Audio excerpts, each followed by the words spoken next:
Hey, friends, welcome to another episode of the Growing Through Motherhood podcast.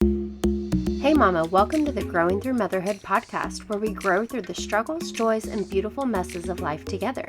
I'm Kelsey Shalane, wife, homeschooling mama of 4, creator of the Confidence to Homeschool podcast, and most of all, a lover of Jesus and coffee. Motherhood is a wild, beautiful journey that stretches, challenges, and calls us to pivot at a moment's notice. But if there's one thing I've learned, it's this. When we surrender it all to God, He brings growth and purpose in every single step. So grab your coffee, settle in, and let's grow together. All right, friend.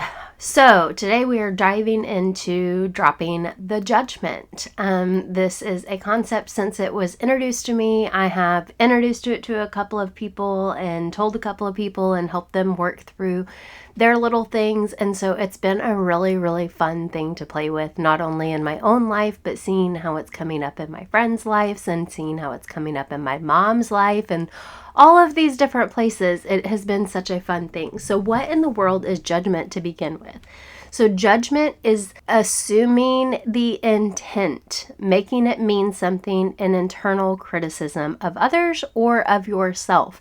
If you are assuming somebody's intent, your husband comes into the house, he is angry, and he starts getting at you, you assume that he is getting onto your case because he is mad at you, when in reality there could be a million different things going on in his life, and you just assume his intent.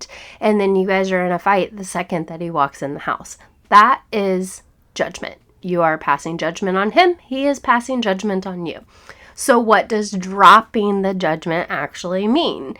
It means, and I have had this concept come up time and time again recently, is the fact that you get to make a conscious decision of your choices, your feelings, your actions.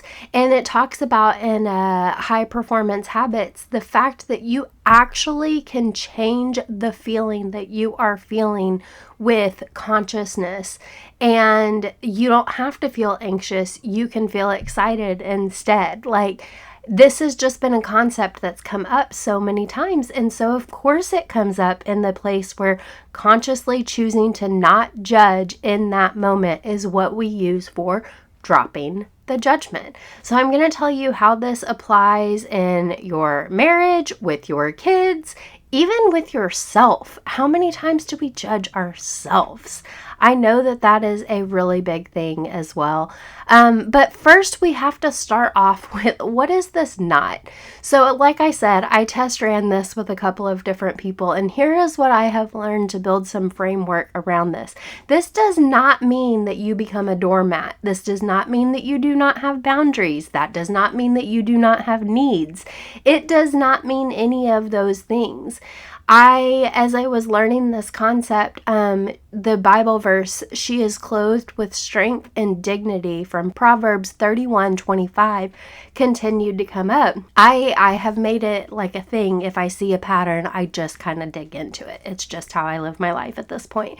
And so I went and I actually looked up. I was like, okay, I feel like I know what that means, but I need to dig a little deeper here. So what is dignity exactly?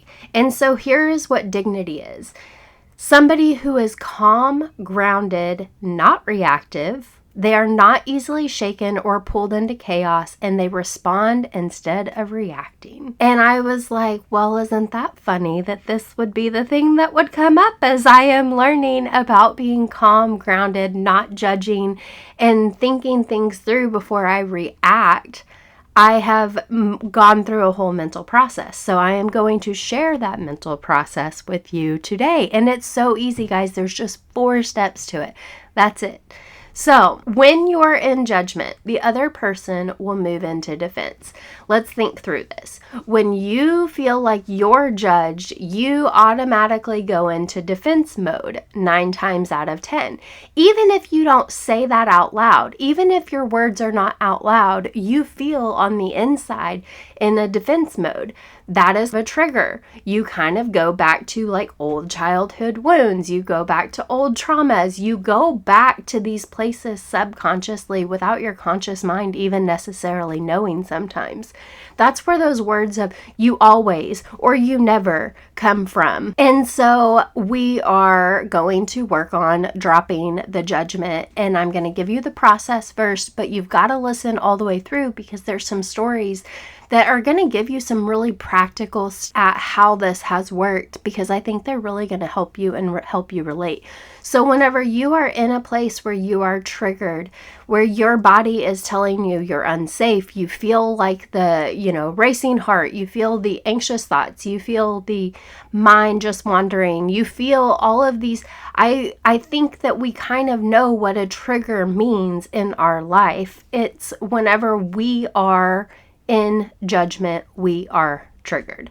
So they are one and the same. If you feel triggered, you're probably in judgment. So we are going to, we're going to pause. We're going to take just a second. And it's okay if it feels like an awkward moment or an awkward second. As society, think that we have to respond to things quickly when we don't. Whenever I respond quickly into things is whenever I generally get myself in trouble. I generally say something I didn't mean. I generally do something that I shouldn't have done. When we respond quickly rather than stopping and taking a second and pausing and thinking through, what am I actually feeling? What are my actual thoughts here? And processing for just a quick second. And the more that you process and the more that you commit to processing before you speak, the shorter the pauses are going to be. It at one point in time started with me literally having to walk away from my husband. But for this next story that I'm going to tell you, I literally just paused for a second. Okay, so 1, pause. 2, drop the judgment. What's that going to look like? So dropping the judgment takes a big deep breath in and a big deep breath out, and says, in the name of Jesus Christ, I drop all judgment. 4 times that we do this, 4 times, my friend that taught me this whole theory. She goes, generally, I have to do it 4 times. Once is a general drop the judgment. 2nd is for me. The 3rd is for them. And then the 4th one is just all of the excess that is done. So 1, pause. 2, drop the judgment in a prayer in 4 times. Lord, help me to drop the judgment. Lord, help me to drop the judgment. Lord, help me to drop the judgment. Lord, help me to drop the judgment. So then you are going to figure out, what do you need in that moment? That is the next step. Step 3, what do I need in that moment? If you are dropping the judgment from your husband, if you're dropping the judgment from your friend, if you're dropping the judgment from your kids, those are all going to look a little bit different. If you are having to drop the judgment from your kids and you're in the middle of doing homework or you're in the middle of doing school, there is an action step behind that of, I am no longer judging you. I need you to go do X, Y, Z. Obviously, we're not saying out loud, I am no longer judging you. This is an internal dialogue. Figuring out what you need. That is the step 3, is what do you need? Sometimes you're going to need to get curious about what in the world you were judging to begin with, why you felt the way that you felt. And that is where the big life changes come from, is those time periods that you can stop, drop the judgment, and then get curious about why you were triggered to begin with. And then we make sure that we give action steps to the person that we are triggered by. So let me give you a quick story real quick.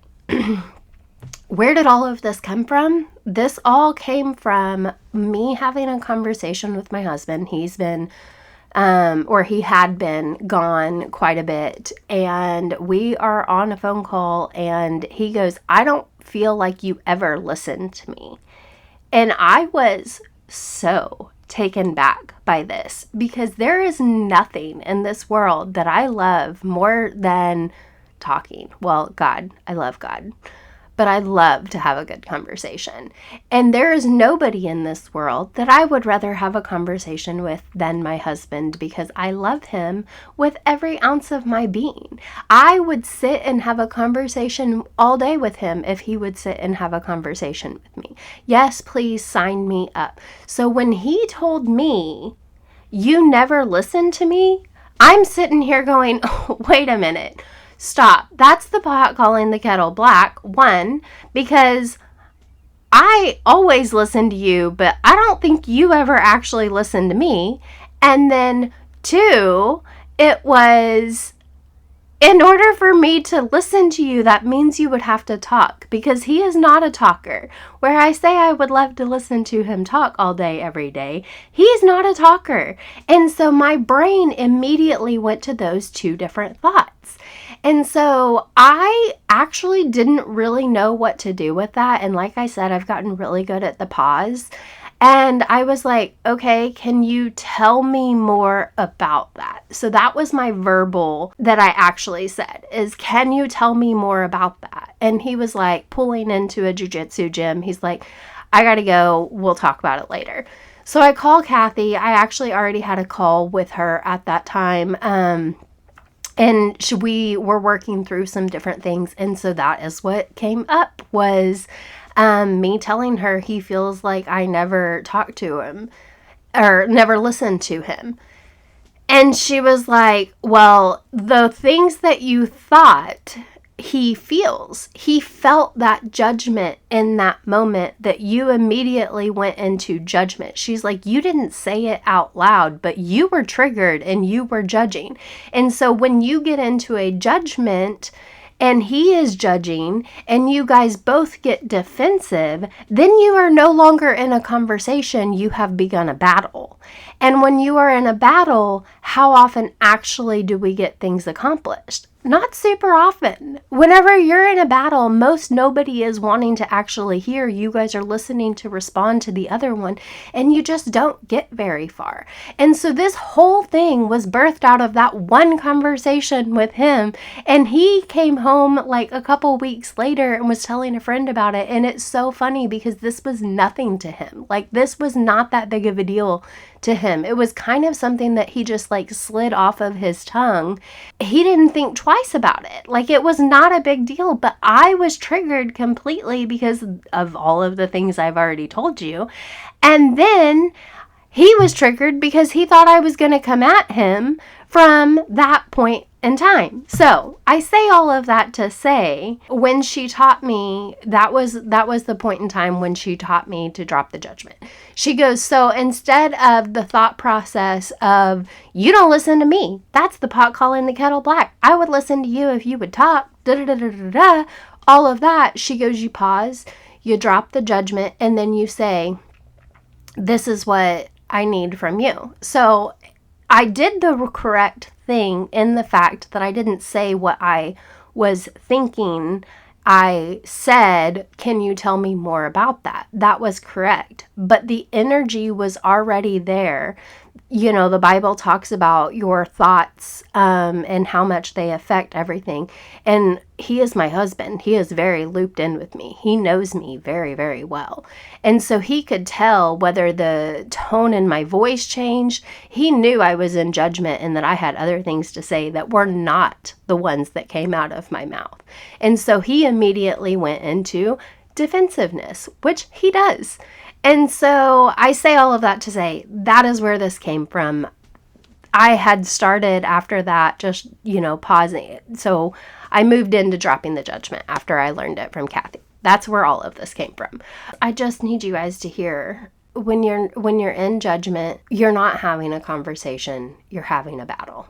Always just like stop the first thought that comes to your mind. So I'm not telling you that it's wrong to have the thoughts that come to your mind. It's totally fine to have the thoughts.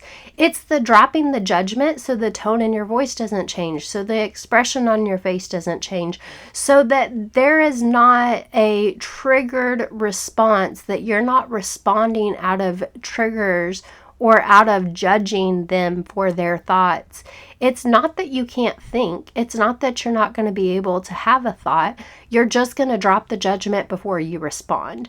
You can choose what happens next. You don't always have to choose the first thought, but you can choose what happens next. So I'm also going to lead into this with Addison and the story from, I think it was the last podcast episode that I posted, if not the one before, that was talking about the lesson within the lesson. we were doing school, and this girl, God love her, it was around her birthday. My mom was coming into town. She was not focused. She was all over the place, scattered, not paying attention, making silly mistakes. She was in a whole nother world. She had no desire to be there, no desire to do what she needed to get done, and all of the things, right? So I get mad at her.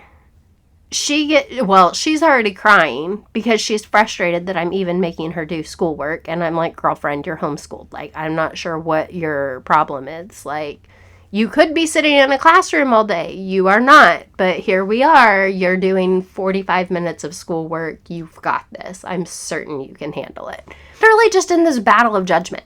And then I recognized after having this conversation with Kathy that what was actually happening in that moment is she triggered me because of my own childhood wounds and my own childhood mistakes and the fact that school was so hard for me. And I did the exact same thing that she was doing in that moment. I did the exact same thing. I was not paying attention in school. I was not doing the things that I was supposed to in school. I was the one falling short also. And so then it took me back to those old childhood wounds of fighting with my mom and wanting to do the right thing, but not knowing how, because I had ADHD and I didn't have any coping mechanisms at that point in time. And so I wanted to do the right thing. My heart desired to do the right thing, but I was frustrated because I didn't know how. I didn't know how to sit in a classroom for 6 hours a day and try to stay focused that entire time when my brain has squirreled 15 billion places by that point in time, and I couldn't pay attention to the lesson. I wanted so badly just to be able to do what she is doing now.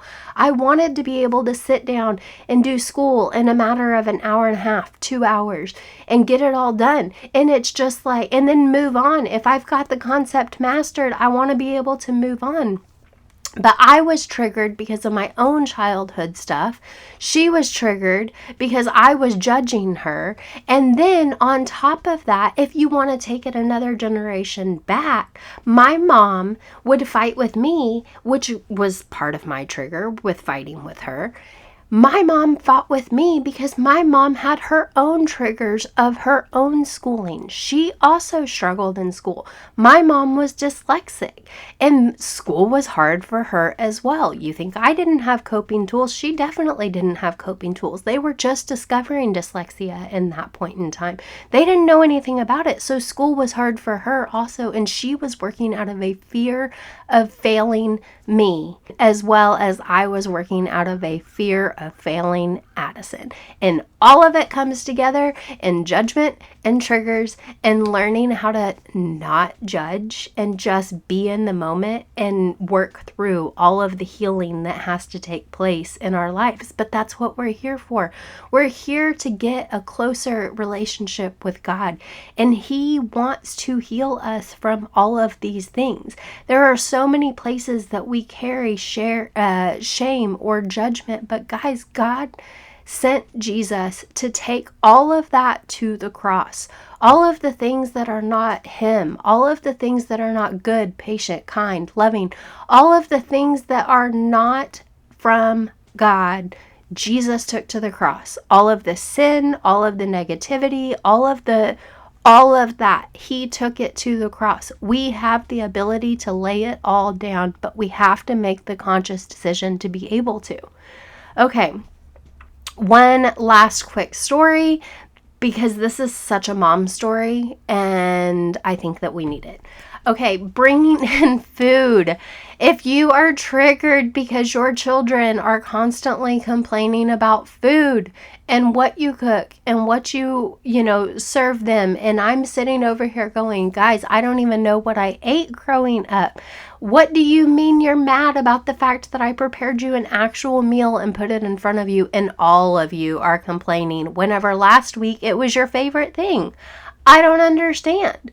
So I got curious yet again, and I was like, okay, my trigger here is the fact that I am cooking, and the entire time I am cooking, I am already thinking about the complaints that is going to come from my children, which means my energy is not very good.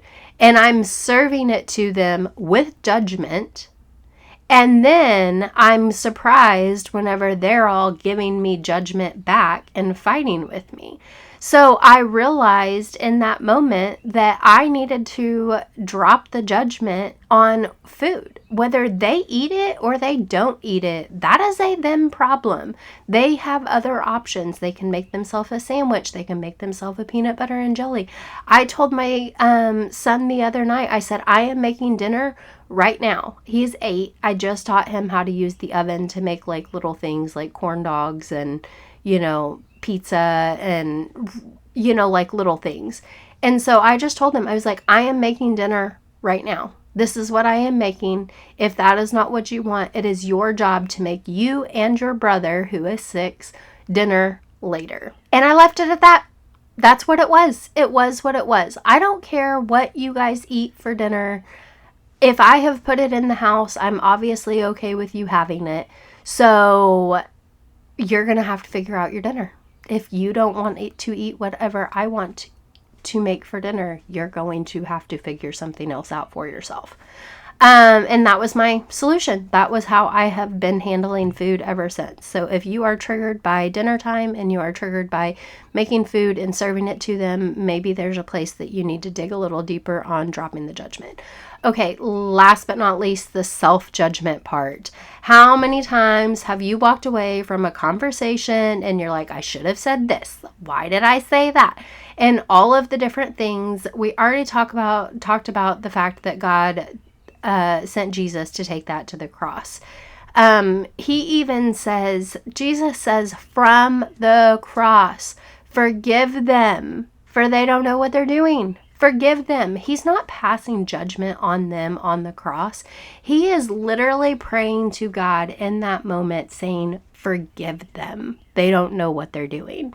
And I think that if we all listened or, did life a little bit more in that space of forgive them, instead of judging them and thinking that we know their reason for doing things and reason for acting the way that they're acting or whatever it may be, maybe we start with forgiveness first.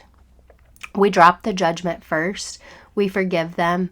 And then we try to understand instead. Gonna give this to you one more time, just in a quick, easy, how are we gonna do this? The practical tool on how to drop the judgment.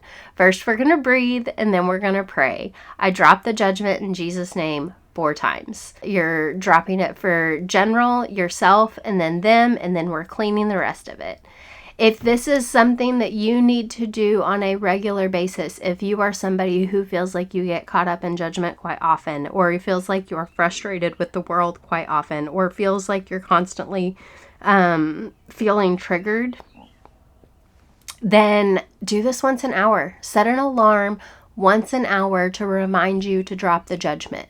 And if you're already somebody who's pretty aware and you don't get triggered as much, then just use this as needed, but make sure that you keep it as a tool. At first, it's a tool, and then it becomes a habit, and then it becomes a lens in which we view life from, which is beautiful that when you become more and more used to dropping the judgment, it just becomes the fact that you're not really that triggered very often. You get into a space where you're actually more curious than you are triggered.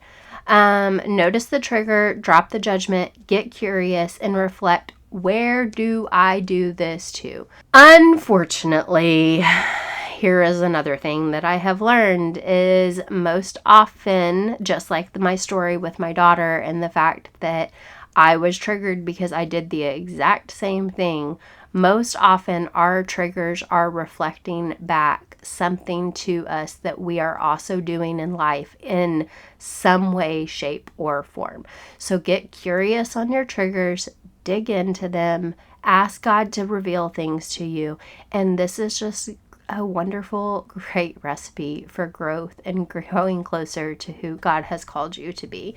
Understanding will always take you further than judgment, And the goal isn't perfection, it's awareness. It's from there everything can change.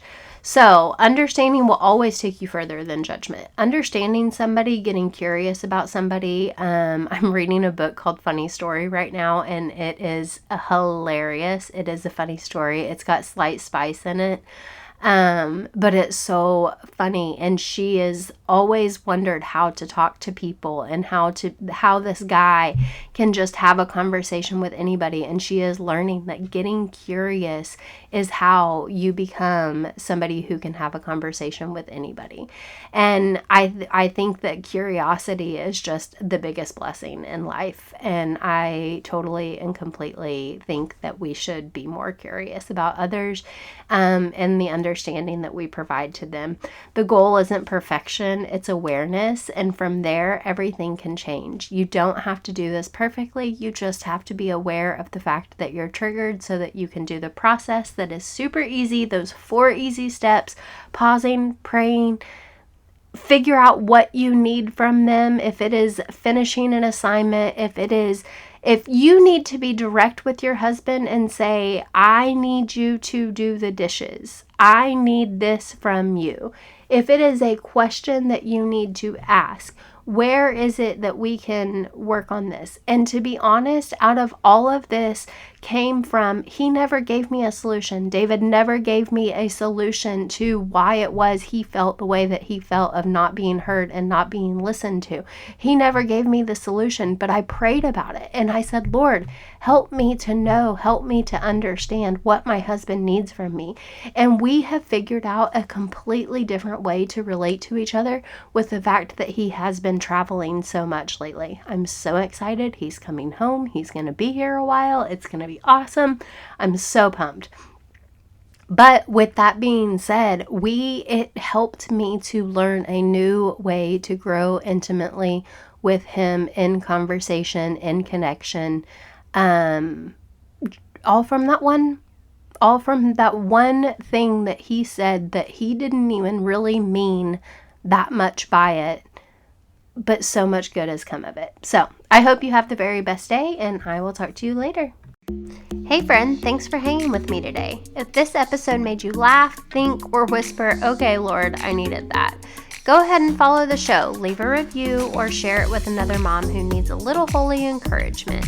And hey, if you're ready for energy, focus, and calm that doesn't require a miracle, check out those peptides. Your support makes this show possible, and I'll be walking with you every step of the way. See you in the next episode.